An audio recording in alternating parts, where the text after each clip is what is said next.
अस्सलाम वालेकुम दोस्तों। आज इमरान अहमद खान नियाज़ी साहब ने तारीख रकम कर दी। तारीख रकम इस तरह कर दी कि तौहीन अदालत केस में जनाब इमरान अहमद खान साहब पर जो फ़र्द जुर्म आयद होनी थी वो अब नहीं होनी, लेकिन वो अब नहीं होनी क्योंकि chief justice Islamabad high court के सामने इमरान अहमद खान साहब ने माज़रत कर ली थी, माफ़ी मांग ली थी अपने उस बयान पे जो एडिशनल सेशन जज ज़ेबा चौधरी के ख़िलाफ़ बयान दिया था, और वो माफ़ी कबूल भी हो चुकी थी। इसके बावजूद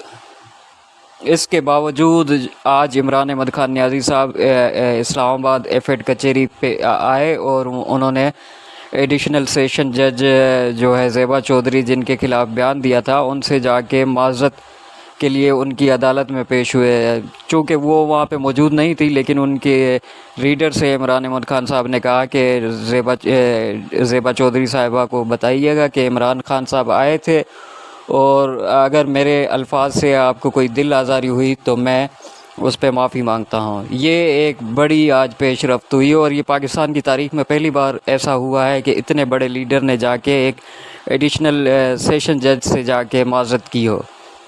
तो इससे यही साबित होता है कि इमरान अहमद खान साहब जो है हमेशा आइन और कानून की पासदारी और उनके हुकूक़ के लिए हमेशा जो है अपनी खिदमत देते रहे हैं, और आज इन्होंने एक अमली नमूना भी पेश किया कि ख़ुद एडिशनल सेशन जज की अदालत में पेश हुए। शुक्रिया।